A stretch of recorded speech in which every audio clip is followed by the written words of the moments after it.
आप देख रहे हैं इंफोटेनमेंट कॉर्नर। हमारे चैनल को सब्सक्राइब कीजिए, बेल आइकन को प्रेस और हमारी वीडियोस को लाइक शेयर करते रहा कीजिए। आज की वीडियो स्पेशली ईद उल अजहा के हवाले से है और जिस तरह से गोश्त के बारे में बात की जाए, कुर्बानी के बारे में बात की जाए तो कुर्बानी एक अहम फरीजा है और सुन्नत इब्राहिमी है। हम इसे अदा करते हैं और बड़े जोशो खरोश के साथ अदा करते हैं और हर इंसान चाहता है कि जब आपने कुर्बानी के लिए जानवर खरीदा है तो वो बेहतर से बेहतरीन होना चाहिए। यहाँ पर एक चीज की तरफ तवज्जो जरूर दिलाना चाहूंगी कि जब हम कुर्बानी के लिए जानवर खरीदते हैं तो हम पूरी तरह से जांच पड़ताल करते हैं और कोशिश करते हैं कि अच्छे से अच्छा जानवर हम खरीद कर लाएं। तो जब हम अच्छे से अच्छा जानवर और कम्प्लीटली जांच पड़ताल के बाद खरीदते हैं जानवर और उसे खरीद कर लाते हैं, घर पे उसकी केयर करते हैं, बहुत टाइम तक हम उससे जो है उसका चारा, उसका खाना पीना, उसके अलावा उसे किस तरह से रखना है इस चीज का ख्याल रखते हैं। हम जानवरों की केयर कर सकते हैं, वो तो जरूर करते हैं हम, लेकिन जब इन जानवरों को कुर्बान करना होता है तो उस दिन हम थोड़ी सी बेएहतियाती, या ये कहना गलत नहीं होगा कि कंजूसी कर जाते हैं कि जब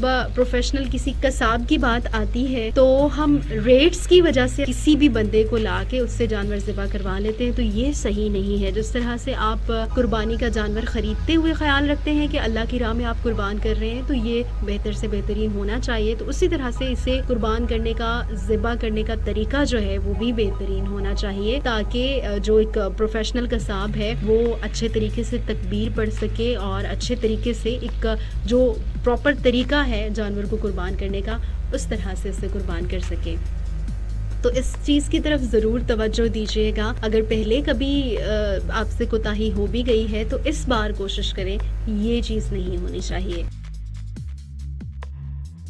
उसके बाद जो नेक्स्ट प्रोसेस होता है वो होता है कुर्बानी के गोश्त को तकसीम करने का प्रोसेस। जैसे कि हर मुसलमान इस बारे में तो जानता ही है कि कुर्बानी का जो गोश्त है उसके 3 हिस्से हुआ करते हैं, जिसमें पहला हिस्सा जो है वो अल्लाह की राह में तकसीम किया जाता है और दूसरा हिस्सा रिश्तेदारों का, तीसरा हिस्सा आपका अपना होता है जो कि आप घर पे रखते हैं। तो इन 3 हिस्सों को अगर आप जो है आप ये कर जाते हैं कि तीनों हिस्से आपने घर पे रख लिए हैं, क्योंकि ये चीज़ भी जब आप देखें तो बिल्कुल मायूब है कि आपको खुद अपने घर पे अपना ही सिर्फ हिस्सा रखना है और बहुत लंबे अरसे तक आपने ये चीज़ें यानी गोश्त सेव नहीं रखना। जब आप ज़्यादा लंबे अरसे तक रखते हैं तो इससे एक तो ये कि आपका वो जो कुर्बानी की नीयत थी कि आप अल्लाह की राह में कुर्बानी दे रहे हैं और ये गोश्त ज़्यादा से ज़्यादा गरीब लोगों तक पहुंचना चाहिए और स्पेशली ऐसे लोगों तक पहुंचना चाहिए जो पूरे साल गोश्त नहीं खा सकते हैं, कि उनमें इतनी ताकत नहीं होती है, उन लोगों तक ज़रूर पहुँचना चाहिए। और अगर ऐसा नहीं होगा तो फिर आप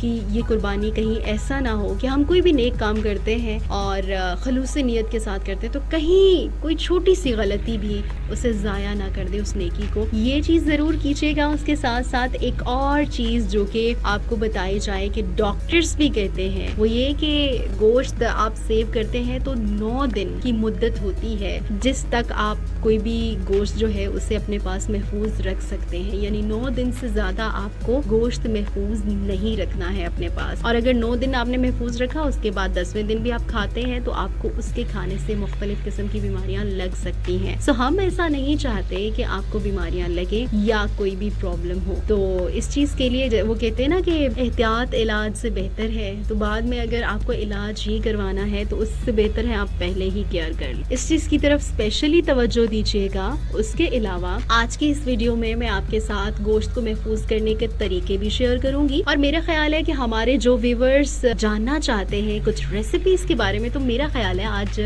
कुछ अच्छी रेसिपीज भी आपके साथ गोश्त के हवाले से शेयर की जाए ताकि हमारी ईद चटपटी बन सके।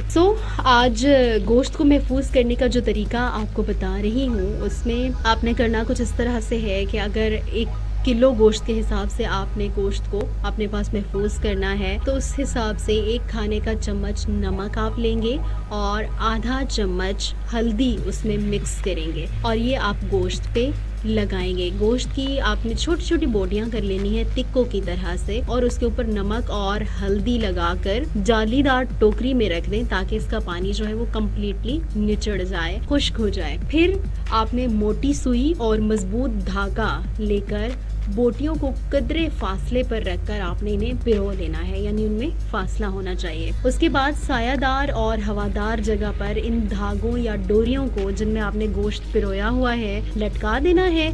या फिर आप इस तरह से कर सकते हैं कि अपने घर के सहन में ही आप जो है वो 2 बांस गाड़ लें दोनों तरफ और उससे एक आप रस्सी बांध दें और आपने 1 हफ्ते तक इस गोश्त को वहाँ पर रखना है। तो इससे गोश्त महफूज हो जाएगा और इस तरह से महफूज होगा कि आप उसे साल भर तक के लिए भी रख सकते हैं। लेकिन मैं आपको याद दिला दूं कि अभी मैंने बात की कि 9 दिन से ज्यादा आप कोशिश करें कि आप गोश्त महफूज ना रखें। उसके अलावा फ्रीजर्स में तो हम सेव रखते ही हैं, लेकिन ये ज्यादा बेस्ट तरीका है। इस तरह से आप जो है वो गोश्त सेव कर सकते हैं। उसके साथ साथ आज जो रेसिपी एक बहुत ही मजेदार अचार गोश्त की रेसिपी आपके साथ शेयर करने जा रही हूँ। बहुत से लोग ऐसे हैं जो अचार गोश्त को पसंद तो करते हैं लेकिन उन्हें खुद इतना अच्छा बनाना नहीं आता, सो वो ख्वाहिश करते हैं कि काश हम भी इतना अच्छा बना सकते। तो आज आपकी ये मुश्किल भी दूर कर देती हूँ मैं कि हमने जो है वो अचार गोश्त किस तरह से बनाना है। इसके लिए आपको गोश्त आधा किलो चाहिए। छोटे छोटे टुकड़े आपने इसके कटवा लेने हैं और ऑयल या घी आपने लेना है 1 कप। उसके बाद लहसुन पिसा हुआ 1 चाय का चम्मच, हरी मिर्चें थोड़ी सी आपने लेनी है और मेथी दाने 1 चाय का चम्मच, सफेद जीरा 1 चाय का चम्मच चाहिए, नमक 1 चाय का चम्मच और दही 1.5 पाव चाहिए। उसके बाद अदरक पिसी हुई 1 चाय का चम्मच, प्याज बड़ी या दरमियाने साइज की आपको चाहिए 1 अदद और सुर्ख मिर्च पाउडर 1 चाय का चम्मच, सौंफ 1 चाय का चम्मच और कलौंजी 1 चाय का चम्मच चाहिए। इसके बाद करेंगे इस तरह से कि प्याज तेल में ब्राउन करके लहसुन और अदरक के साथ गोश्त भी आपने उसमें डाल लेना है और उसे फ्राई करना है। अगर आप मटन या बीफ बना रहे हैं तो इसमें आपने पानी डालना है और इसे आधा गला लेना है। जब गोश्त का अपना पानी खुश्क हो जाएगा तो दही में नमक मिर्च डालकर आपने फेंट लेना है और इस दही को गोश्त पर डाल दीजिए। जब दही तकरीबन आधी रह जाए तो बाकी सारे साबुत मसाले जितने भी आपके पास मौजूद हैं वो डाल दीजिए और जब दही का पानी अच्छी तरह से खुश्क हो जाए अच्छी तरह से आपने इसे फ्राई करना है और उसके बाद आप इस पे हरी मिर्चें डालकर चंद मिनट के लिए दम पर रख दें। जब आप दम से उतारेंगे तो आपका मजेदार अचार गोश्त तैयार होगा। इसे आप तंदूरी रोटी के साथ अगर खाते हैं तो ये और भी ज्यादा मजेदार हो जाता है। उसके अलावा इसके हवाले से एक बात आपको जो है वो याद रखनी चाहिए कि इससे कदरे खुश्क होना चाहिए, यानी इसमें शोरबा जो है वो ज्यादा नहीं होना चाहिए। वेल लिसनर्स, उम्मीद करती हूँ आपको आज की ये रेसिपी भी पसंद आई होगी और हमारी आज की ये वीडियो भी बहुत पसंद आई होगी। अगर ऐसा है तो अपना फीडबैक कमेंट्स सेक्शन में लाजमी दीजिएगा और अपना बहुत सा ख्याल रखिएगा। अल्लाह निगहबान।